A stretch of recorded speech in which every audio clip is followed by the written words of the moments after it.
জন্মদিনে মানুষ সাধারণত গাড়ি বা বাড়ি উপহার পায়, কিন্তু কখনো শুনেছেন কেউ উপহার হিসেবে পুরো একটা দেশ পেয়েছে?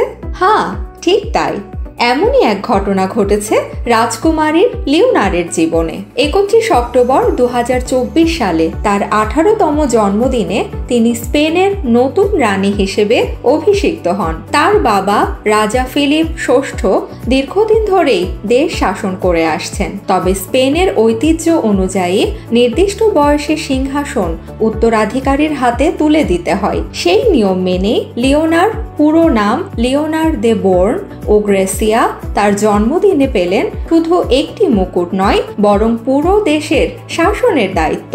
রাজকীয় আচার অনুষ্ঠানের মধ্য দিয়ে লিওনারকে সিংহাসনে বসানো হয় এবং সেই মুহূর্ত থেকেই তিনি পরিচিত হন স্পেনের রানী হিসেবে। তবে মুকুট মাথায় তুলেই তার দায়িত্ব শেষ হয়নি। ভবিষ্যতের নেতৃত্বের জন্য তাকে প্রস্তুত হতে হবে আরও। তাই তিনি আগামী 3 বছরের জন্য সামরিক প্রশিক্ষণের অংশ নিচ্ছেন, যা তাকে শক্তিশালী ও দক্ষ শাসকে পরিণত করবে। এই দিনটি কেবল লিওনারের জীবনে নয়, স্পেনের রাজতন্ত্রের ইতিহাসেও একটি গুরুত্বপূর্ণ অধ্যায় হয়ে থাকবে।